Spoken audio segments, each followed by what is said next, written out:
Hey everybody, I hope you're doing well. I am coming back just to deliver a brief, hopefully brief, channeled message, which I'm not fully certain where it will go, but we're going to give it a shot. It actually came through yesterday, and I was so full of, my schedule was so full of staff calls for my other job that I was not able to record it then, so I hope that it comes through in its entirety. So what I want to talk about today is this space that we are in, and it's not a physical space, it's not even really a dimensional space, but it's this emotional space that many of us are in, that I'm calling the void, and it came through as the void yesterday.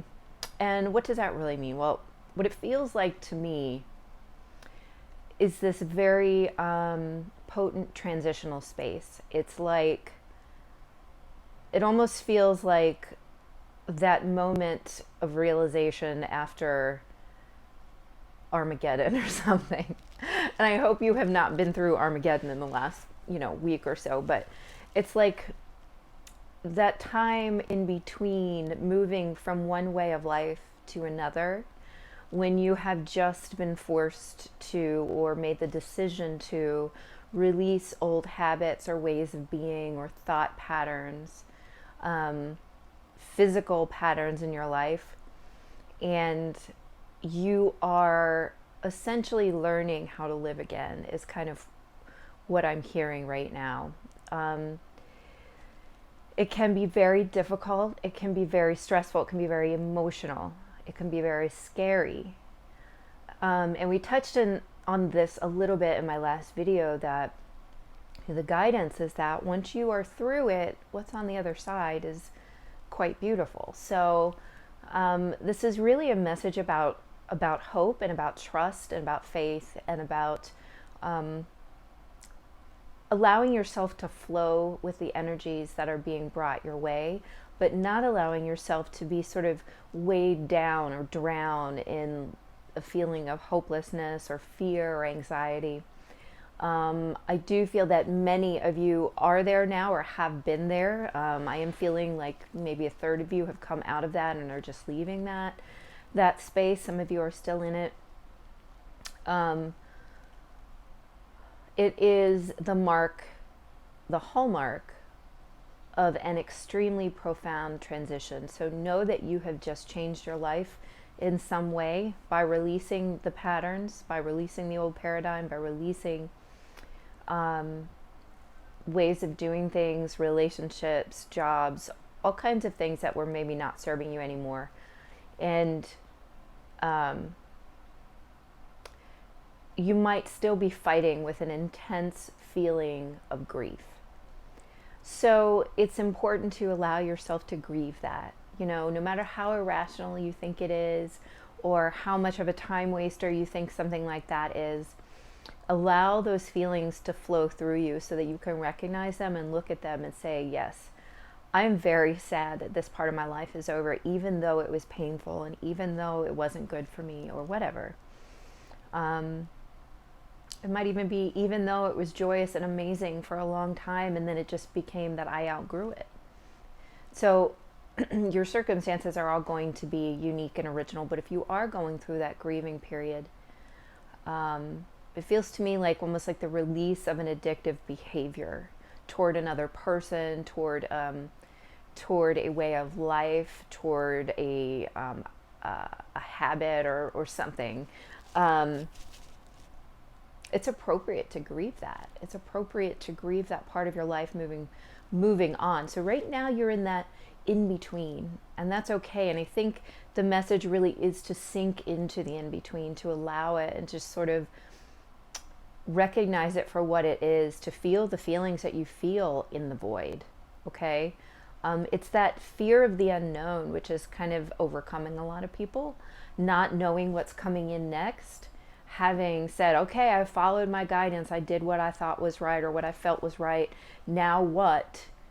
Where am I being led? And just allowing the okayness of the awkwardness of the in-between. Like all of life has thus far been about experiencing ourselves in all of these different energies. And this is another one of those energies, that in between, you know, that shade of gray. So the advice is to let it settle inside you for a minute and just be okay with that. And by looking around inside it, again, you bring light to it and you start to integrate the part of you that's so uncomfortable with not being in control, with not having that clear path in front of you that you had laid out for yourself, right? You know, maybe you were in a job that you thought you'd be in for the rest of your life. You'd gone to school for it. Your parents were very proud of you, and you recently realized that you were miserable and you had to change that. And there's this place, this in between, where you have to reevaluate your identity and understand who you are without that, right? Same goes for a relationship. Maybe you've been in a relationship for 10 years, 15 years, whatever, and you had thought it was going to be forever. You had thought that it was safe to base your identity on the role that you played within that relationship. And we're all being asked now to really look at our identity and who we are outside of everything that is outside of us. So literally only considering us. And they're bringing up again now the removal of the labels, the removal of the limitations that we place on ourselves and our lives by evaluating our worth, our value, our place in the world based upon our relation to others, right? And relationship to others is an important part of our lives, okay?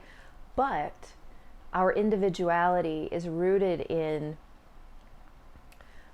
our own sovereignty, is the word they're using, your own sovereignty, and being very clear about what that is and who you are, and not defining yourself in terms of other people or the role that you play in your life. And that includes mother, father, sister, partner, husband, wife. That includes all of those things. You are you. You are those other things too. And you should integrate them into your personality, but you are first, foremost, and primarily you. Okay? So there are a few different things that just came through there. And I guess the most important thing that I felt that I needed to bring through to you guys today is to hang on, that you will get through to the other side, that this is not permanent, this feeling of being directionless or scared or fearful or in the dark, that this is just part of that transitional process, and it is helping to serve to remove any distractions so that you can truly look at yourself and know who you are, experience who you are, because that's paramount to moving forward in authenticity, which is the point of going through all of this ascension and these upgrades and changes and unification and integration. All of that is all about finding who you are and accepting every piece of it. Okay? So it's going to be all right. It's going to get better. Yes, there will be more cycles like this. This is not even the biggest one that we're hitting this summer. Okay, I feel like there is going to be an even bigger one end of July.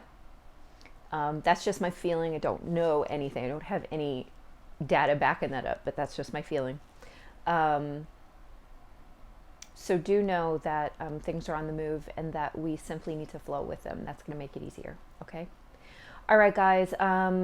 I appreciate you all so much. Thank you so much for your comments. Let me know if this is resonating with you. Thank you for sharing it. I see that a lot of you are sharing it even through Gmail and through Facebook Messenger, just with the analytics that come through in my videos. So thank you so much. That means so much to me. And I look forward to talking to you guys again soon. Okay? Bye.